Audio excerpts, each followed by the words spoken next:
Selamat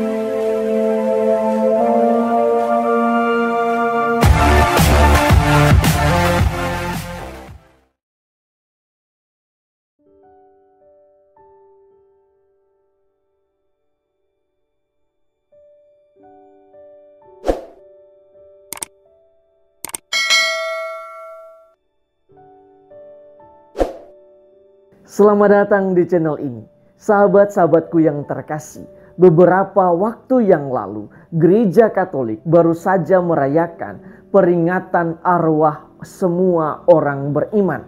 Dengan perayaan tersebut, gereja hendak menekankan bahwa mendoakan orang meninggal adalah salah satu keutamaan. Berhubungan dengan ini, saya hendak mengulas tentang ajaran gereja dalam kaitan dengan mendoakan arwah di dalam perayaan Ekaristi. Saya suka memulai penjelasan ini dengan menceritakan pengalaman pribadi. Saya memiliki suatu kebiasaan sejak saya ditabiskan menjadi seorang imam dan ditempatkan di paroki Santa Maria Bintang Kejora Luwuk ini. Kebiasaan yang saya maksudkan ialah mendoakan semua umat saya yang sudah meninggal selama 40 hari berturut-turut. Sejak mereka meninggal sampai hari ke-40, saya akan selalu mendoakan mereka di dalam perayaan Ekaristi yang saya pimpin setiap hari. Inilah salah satu alasan yang membuat saya untuk merayakan perayaan Ekaristi setiap hari. Saya melakukan demikian sebab saya menghayati bahwa tugas saya sebagai seorang imam tidak hanya menuntun kehidupan umat ke arah yang lebih baik dari hari ke hari di dunia ini, tetapi juga saya bertanggung jawab bagi keselamatan jiwa mereka. Dengan cara ini saya berharap mereka bisa menikmati kehidupan abadi bersama Allah dan para kudus di surga. Bagi saya, mendoakan orang meninggal dalam perayaan Ekaristi adalah salah satu keutamaan. Kebiasaan mendoakan orang meninggal di dalam perayaan Ekaristi memang diajarkan oleh gereja. Katekismus Gereja Katolik mencatat dengan jelas, kurban Ekaristi juga dipersembahkan untuk umat beriman yang mati di dalam Kristus yang belum disucikan seluruhnya supaya mereka dapat masuk ke dalam kerajaan Kristus, kerajaan terang dan damai.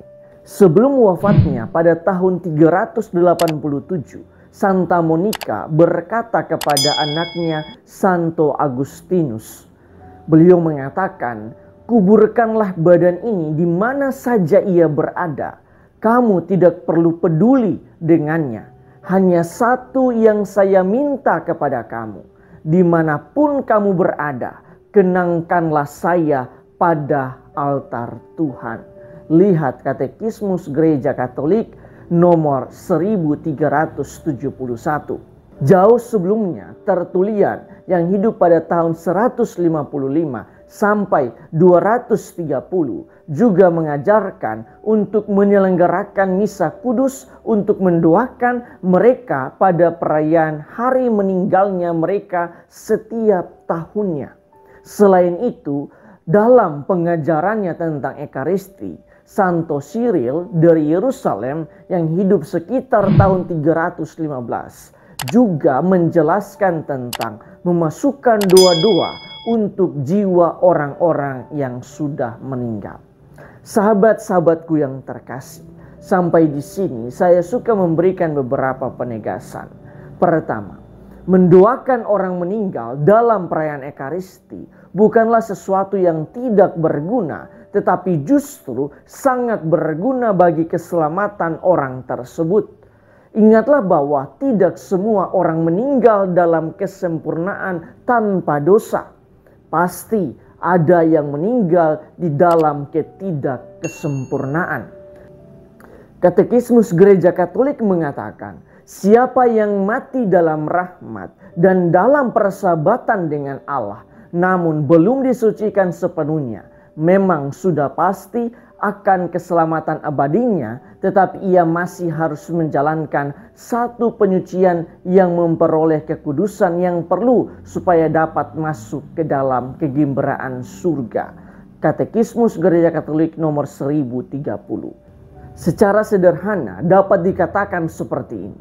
Jika ada orang yang meninggal dalam dosa yang tidak mendatangkan maut, atau dosa yang tidak membuat kita masuk ke dalam api neraka, maka mereka perlu disucikan dahulu di api penyucian. Dalam proses penyucian inilah maka doa-doa kita sangat dibutuhkan bagi mereka. Kedua, saya suka mengutip apa yang dikatakan di dalam Katekismus Gereja Katolik. Ajaran ini juga berdasarkan praktik doa untuk orang yang sudah meninggal. Tentangnya kitab suci sudah mengatakan. Karena itu Yudas Makabe mengadakan kurban penyelihan untuk orang-orang mati supaya mereka dibebaskan dari dosa-dosanya. 2 Makabe pasal 12 ayat 45.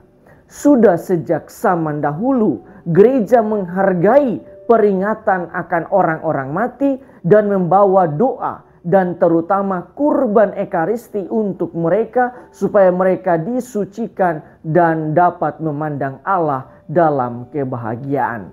Katekismus Gereja Katolik nomor 1032. Dalam arti tertentu, mendoakan orang meninggal adalah salah satu ajaran resmi gereja yang seharusnya disyukuri oleh semua umat beriman Katolik. Mengapa? Karena dengan ajaran ini, gereja hendak memperlihatkan pintu kerahiman Allah yang begitu dalam, di mana walaupun seseorang meninggal di dalam dosa sekalipun, yaitu dosa yang tidak mendatangkan maut, maka gereja masih memberikan pengharapan di mana dia masih bisa masuk ke dalam kerajaan surga. Dan salah satu harapan itu datang dari anggota keluarga, sahabat, kenalan, dan siapa saja yang setia berdoa dari dunia ini agar ia masuk ke dalam kerajaan surga. Tuhan memberkati kita semua.